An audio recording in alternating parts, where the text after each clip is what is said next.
2025వ సంవత్సరము జనవరి మాసంలో వృషభ రాశిలో జన్మించినటువంటి వారికి గోచార ఫలితాలు ఎలా ఉన్నాయో తెలుసుకుందాం. ముందుగా ఈ జనవరి మాసంలో వృషభ రాశిలో జన్మించినటువంటి వారికి సూర్య భగవానుడు 8, 9 స్థానాలు అంటే అష్టమ భాగ్య స్థానాలలో సంచరిస్తున్నాడు. ఇది ప్రతికూలంగా ఉంటుంది. కుజుడు ప్రారంభం నుండి కూడాను 21వ తారీఖు వరకు 3వ స్థానంలో సంచరిస్తున్నాడు, అనుకూలంగా ఉన్నాడు. 21వ తారీఖు నాడు వక్రించి మిథున రాశిలోకి ప్రవేశిస్తున్నాడు. ఆ మిథున రాశి సంచారము వృషభ రాశి వారికి ద్వితీయ స్థానం అవుతుంది, ప్రతికూలంగా ఉన్నాడు. ఇక బుధుడు 7, 8, 9వ స్థానాలలో సంచరిస్తున్నాడు. 7వ స్థానం ప్రతికూలంగా ఉంటుంది, 8వ స్థానంలో సంచారం అనుకూలంగా ఉంటుంది. మళ్ళీ భాగ్యస్థానంలో సంచరించడము కొంతవరకు సామాన్యంగా ఉంటుంది.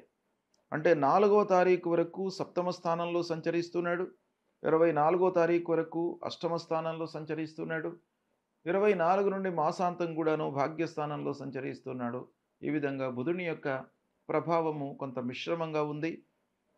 గురు భగవానుడు జన్మస్థానంలో సంచరిస్తున్నాడు, ప్రతికూలంగా ఉన్నాడు. శుక్రుడు 28వ తారీఖు వరకు 9వ స్థానంలో సంచరిస్తున్నాడు, తదనంతరం 10వ స్థానంలో ప్రవేశిస్తున్నాడు. 10వ స్థాన సంచారము ప్రతికూలంగా ఉంటుంది. ఇక శని భగవానుడు కుంభరాశిలో సంచరిస్తున్నాడు. కుంభరాశి సంచారము వృషభ రాశి వారికి దశమ స్థానం అవుతుంది. అయితే దశమ స్థానంలో గోచార రీత్యా సంచారం ప్రతికూలమే అయినప్పటికీ వృషభ రాశి వారికి శనీశ్వరుడి యొక్క ఇబ్బంది అంతగా ఉండదు. శని మిత్రుడు కనుక రాస్యాధిపతి వృషభ రాశికి శుక్రుడు శనీశ్వరుడు మిత్రగ్రహాలు కనుక ఇబ్బంది పెట్టడు. అంతేకాకుండా రాస్యాధిపతి అంటే 1, 10 కాంబినేషన్లో ఉన్నాడు కనుక శనీశ్వరుడు దశమ స్థానంలో సంచరిస్తున్న సమయంలో కూడాను ఈ వృషభ రాశి జాతకులకు పెద్దగా ప్రతికూలత ఉండదు. ఇక రాహువు ఏకాదశ స్థానంలో సంచరిస్తున్నాడు, అనుకూలంగా ఉన్నాడు. కేతువు పంచమ స్థానంలో సంచరిస్తున్నాడు, ప్రతికూలంగా ఉన్నాడు. ఈ విధంగా ఈ ముఖ్యమైనటువంటి గ్రహాలు అంటే మాసవారీ ఫలితాలపై ప్రభావాన్ని చూపించేటువంటి గ్రహాలు ఈ స్థానాలలో సంచరిస్తున్నాయి. అయితే ఇందులో ఓవరాల్గా మనం చూసినట్టయితే మిశ్రమ ఫలితాలు ఎక్కువగా కనబడుతున్నాయి. అంటే కొన్ని గ్రహాల మూలకంగా మంచి ఫలితాలు, కొన్ని గ్రహాల మూలకంగా ప్రతికూలమైనటువంటి ఫలితాలు వెరసి మనకు మిశ్రమమైనటువంటి ఫలితాలు ఈ మాసంలో ఉండబోతున్నాయి. అయితే జాగ్రత్తగా ఉండి పనులు చేసుకోవాలి. 1కి 4 సార్లు ఆలోచించండి. ఏదైనా కూడాను పని ప్రారంభించే ముందు అనుభవజ్ఞుల యొక్క సహాయ సహకారాలు తీసుకోండి. వాళ్ళతో కూడాను మీరు డిస్కషన్ చేసిన తర్వాత మీరు నిర్ణయాలు తీసుకోవడము ప్రారంభించడము మంచిది. ఇక కలహాలకు ఆస్కారం ఇవ్వకుండా స్నేహపూర్వకమైనటువంటి వాతావరణము స్నేహితుల మధ్యన, బంధువుల మధ్యన, ఆత్మీయుల మధ్యన మీతో ఎవరైతే క్లోజ్గా మూవ్ అవుతున్నారో వాళ్ళందరితో కూడాను మీరు ఒక ఆత్మీయ భావాన్ని పెంచుకున్నట్టయితే మీకు చాలా సత్ఫలితాలు ఉంటాయి. ఇకపోతే మధ్యవర్తిత్వానికి దూరంగా ఉండండి. అనవసరంగా గొడవలలోకి వెళ్లకుండా మీ పని మీరు చూస్తూ ముందుకు వెళ్ళినట్టయితే మీకు సత్ఫలితాలు కలుగుతాయి. ప్రతి విషయం లోపల కూడాను ఆచితూచి వ్యవహరించండి. ఇది చాలా మీకు మంచిది. ఆదాయంలో ఇబ్బంది ఉండదు. కాదంటే ఖర్చుల విషయంలో కొంత జాగ్రత్త పడాలి, నియంత్రించండి. ఆదాయం స్థిరంగానే ఉంటుంది. వృత్తిపరమైనటువంటి ఇబ్బందులు కొంత ఉన్నప్పటికీ ఓవరాల్గా మీకు వృత్తిపరమైనటువంటి సమస్యలు ఎక్కువగా కనబడట్లేదు. ఏదో విధంగా మీకు అవసరానికి డబ్బు మట్టుకు చేతికందుతుంది. రాబడి స్థిరంగా ఉండడం మూలకంగా మీరు కొంత పొదుపుపై మనసు నిలుపుతారు. అది కూడాను మీకు శుభసూచకం. ఇక ప్రారంభించిన పనుల్లో కొంత ఆలస్యం గోచరిస్తుంది. బృహస్పతి జన్మస్థానంలో సంచరిస్తున్నాడు. ఈ కాంబినేషన్ మూలకంగా పనులపైన మీరు శ్రద్ధ వహించాలి. అనవసరమైనటువంటి ఆలస్యానికి ఆస్కారం ఇవ్వకుండా ముందే ప్రణాళికతో మీరు ప్రారంభించినట్టయితే ఆ పనుల లోపల ఆలస్యం ఉండదు. తద్వారా ఆర్థికమైనటువంటి ఇబ్బందులు కూడాను మీ పైన పడకుండా ఉంటాయి. ఇక పూర్వము తీసుకున్నటువంటి అప్పుల విషయము, రుణాల విషయం ఆలోచించినట్టయితే కొంత ఈ మాసంలో వృషభ రాశి వారికి ఇబ్బంది కనబడుతుంది. కనుక దీనికి ఒక ముఖ్యమైనటువంటి విషయం ఏంటంటే, మీరు నియంత్రించుకోవడం అనేటువంటిది చాలా అవసరము. ఆదాయ వ్యయాలను బేరీజ్ వేసుకోవాలి. మన ఆదాయం ఎలా ఉంది? స్థిరంగా ఉన్నప్పటికీని ఆదాయం ఏ మేరకు వస్తుంది అనేటువంటి విషయంపై మనస్సు నిలిపి, వ్యయాన్ని మీరు దృష్టిలో పెట్టుకొని చేస్తూ ఉండండి. ఇకపోతే భూములు, వాహనాల విషయంలో కొన్ని ఇబ్బందులు కనబడుతున్నాయి. మాసం చివరిలో జాగ్రత్తగా ఉండాలి భూముల విషయం లోపల. ప్రారంభంలో మీకు ఇబ్బందులు లేకపోయినప్పటికీని 21 తర్వాత, ఈ మాసం 21 తర్వాత అంగారకుడు రాశి మారుతూ ఉన్నాడు. 2వ స్థానంలోకి వస్తున్నాడు వక్రరీత్యా. కనుక మీకు భూముల విషయంలో తగాదాలు కానివ్వండి, డబ్బు విషయంలో ఇబ్బందులు కానివ్వండి, అక్కడ మీకు తలెత్తేటువంటి అవకాశాలు ఉన్నాయి. కనుక కొంత జాగ్రత్తలు తీసుకోండి. ప్రయాణాలు కలిసి వస్తాయి. అయినప్పటికీ ప్రయాణాలు చేస్తున్నటువంటి సమయంలో మీరు జాగ్రత్త అవసరము. వాహనముల విషయంలో జాగ్రత్తగా ఉండండి. అనవసరమైనటువంటి రిపేర్లు ముందుకు వచ్చే అవకాశాలు ఉన్నాయి. మిషనరీల రిపేర్లు, పారిశ్రామికవేత్తలకు అనవసరంగా మన దగ్గర చేస్తూ ఉన్నటువంటి పని వారితో కొంత ఇబ్బందులు తలెత్తేటువంటి అవకాశాలు మీకు మెండుగా కనబడుతున్నాయి. ఇక ఇంటి వాతావరణము మిశ్రమంగా ఉంది ఈ మాసంలో వృషభ రాశి వారికి. అంటే ప్రారంభం నుండి కూడాను 28వ తారీఖు వరకు మీకు బాగానే ఉంటుంది ఇంటి వాతావరణం. మాసాంతం లోపల అనవసరమైనటువంటి గొడవలు ఇంట్లో జరిగేటువంటి అవకాశాలు ఉన్నాయి. ఓవరాల్గా మీకు ఇంటి వాతావరణం బాగానే ఉంటుందని చెప్పుకోవచ్చును. భార్య, పిల్లలు, కుటుంబ పెద్దల యొక్క సహాయ సహకారాలు మీకు బాగా అందుతాయి. ఇక సంగీత, సాహిత్య, సినిమా ఫీల్డ్లో ఉన్నటువంటి వారికి ఈ మాసం వృషభ రాశి జాతకులకు బాగా కలిసి వస్తుంది. ముఖ్యంగా సాహిత్యవేత్తలకు కొత్త అవకాశాలు వస్తాయి. సంగీత ప్రియులకు కొత్త అవకాశాలు వస్తాయి. మీడియా రంగంలో ఉన్నటువంటి వారికి, కంప్యూటరు రంగంలో ఉన్నటువంటి వారికి, సాఫ్ట్వేర్ రంగంలో ఉన్నటువంటి వారికి కొత్త అవకాశాలు ఈ మాసంలో వచ్చే అవకాశాలు బాగా ఉన్నాయి. దాన్ని సద్వినియోగపరుచుకున్నట్టయితే ఆ అవకాశాలను మీరు ఆదాయం వైపుకు తీసుకువెళ్ళడానికి అవకాశాలు బాగా ఉన్నాయి.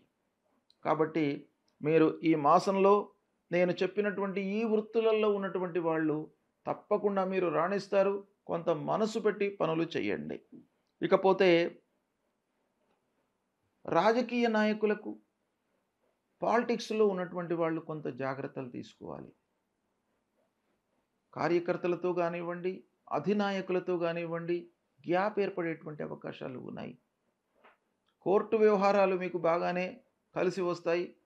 చాలా రోజుల నుంచి కోర్టులో ఉన్నటువంటి కేసులు పరిష్కరించబడేటువంటి అవకాశాలు బాగా కనబడుతున్నాయి ఈ మాసంలో. కాబట్టి రాజకీయంగా కొంత ఇబ్బందులు ఉన్నప్పటికీ కోర్టు వ్యవహారాలు మీకు చాలా అనుకూలంగా ఉంటాయి. కాబట్టి మీరు కొంత సంతృప్తిగా ఉండగలుగుతారు.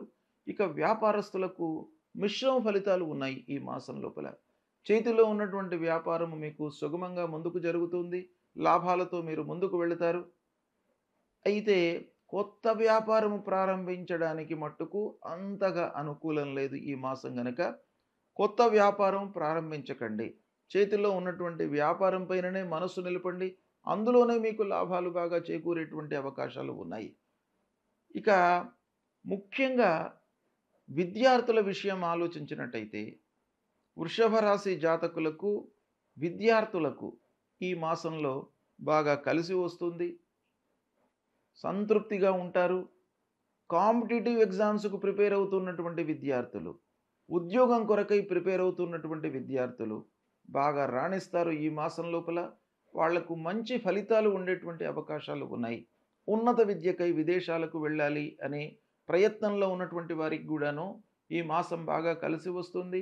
దీన్ని విద్యార్థులు బాగా సద్వినియోగపరచుకోండి.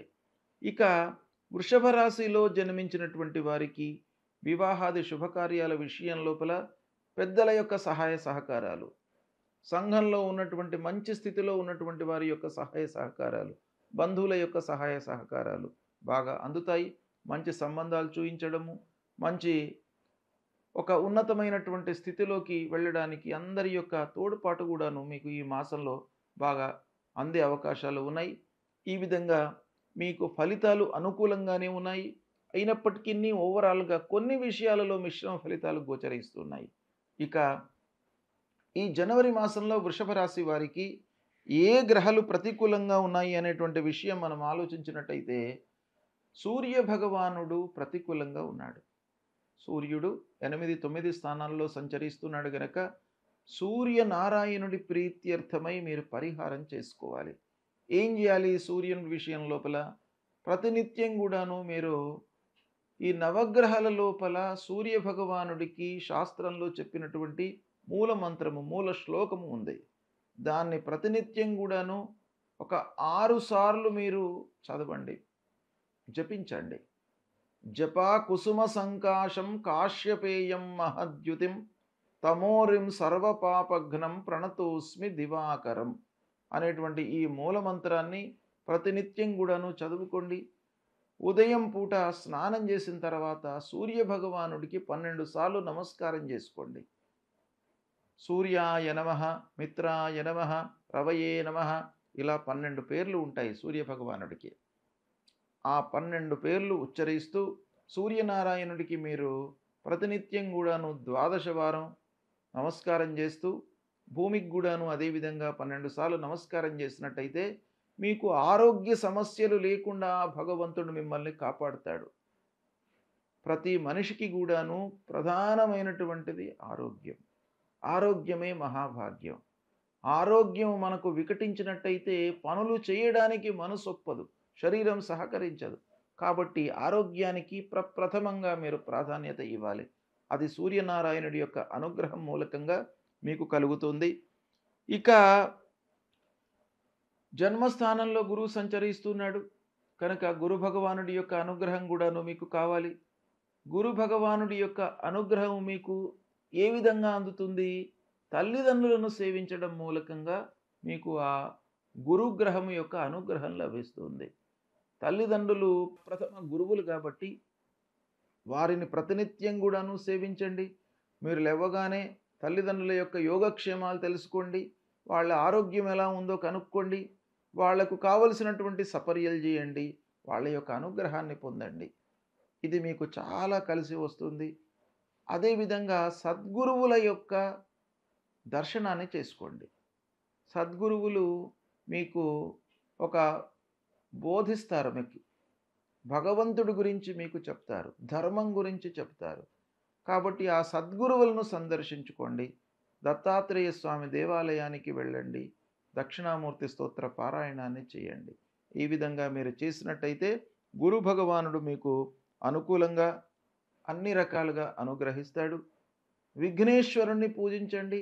ఆ గణపతిని పూజించడం మూలకంగా మీరు చేసేటువంటి పనుల లోపల ఆలస్యము, ఆటంకాలు రాకుండా ఉంటాయి. కాబట్టి విఘ్నేశ్వరుణ్ణి పూజించండి.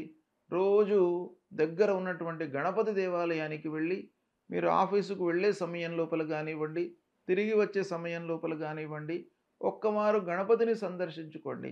ఆటంకాలు లేకుండా ఉంటాయి. ప్రతి నెల లోపల కూడాను పౌర్ణిమ తర్వాత సంకష్టహర చతుర్థి అనేటువంటిది వస్తుంది.